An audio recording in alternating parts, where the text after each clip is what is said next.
बिस्मिल्लाहिर्रहमानिर्रहीम अस्सलामु अलैकुम वरहमतुल्लाह। तमाम अज़कार का बेसिकली मकसद अल्लाह रब्बुल इज़्ज़त से मांगना होता है। बाज़ लोग कमेंट करते हैं आपने तरीका तो बताया नहीं। भई अल्लाह रब्बुल इज़्ज़त को याद करना है, इसका कोई ख़ास तरीका ज़रूरी है? आप 3 मरतबा शुरू में दरूद पाक पढ़ लीजिए, फिर ये ज़िक्र मुबारक सुनिए, आखिर में दुआ कीजिए अपने लिए, जो असल इबादत का मग़ज़ है। दुआ के बगैर फ़ायदा नहीं आपको। और उसके बाद फिर आप 3 मरतबा दरूद पाक पढ़ेंगे। तमाम वज़ाइफ़ की इजाज़त के लिए चैनल को सब्सक्राइब कर लीजिए और ज़िक्र को सुनकर दुआ ज़रूर कीजिए। यही इसका तरीका है।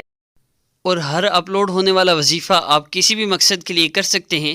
और जब तक नेक्स्ट वजीफ़ा अपलोड ना हो, आप हर नमाज के बाद 1 मरतबा इसको सुन लें तो बहुत ज़्यादा फ़ायदा होगा। तो आइए ज़िक्र का आगाज़ करते हैं। अस्सलामु अलैकुम वरहमतुल्लाह। أعوذ بالله من الشيطان الرجيم. بسم الله الرحمن الرحيم.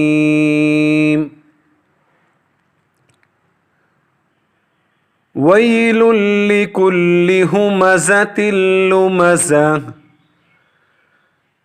الذي جمع مالا وعدده يحسب أن ماله أخلده كلا لينبذن في الحطمة وما أدراك ما الحطمة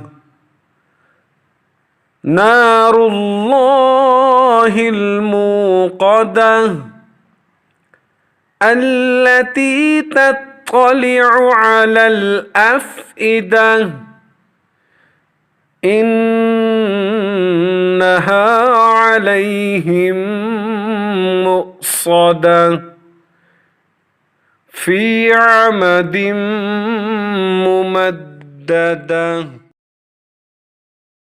بسم الله الرحمن الرحيم.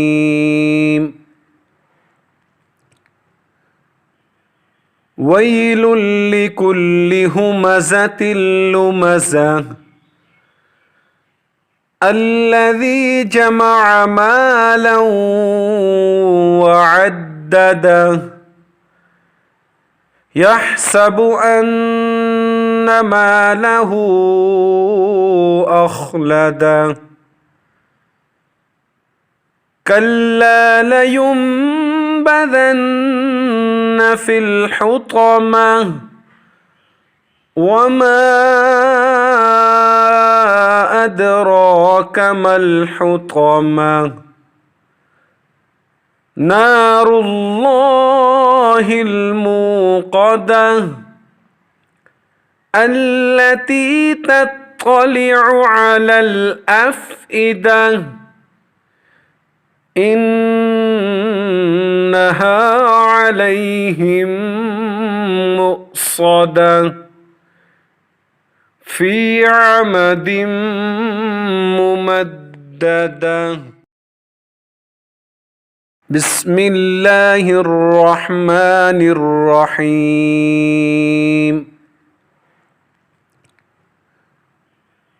ويل لكل همزة لمزة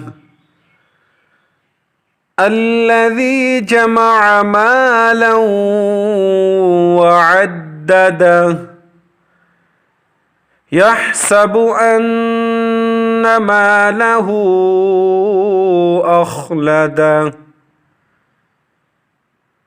كلا لينبذن في الحطمة وما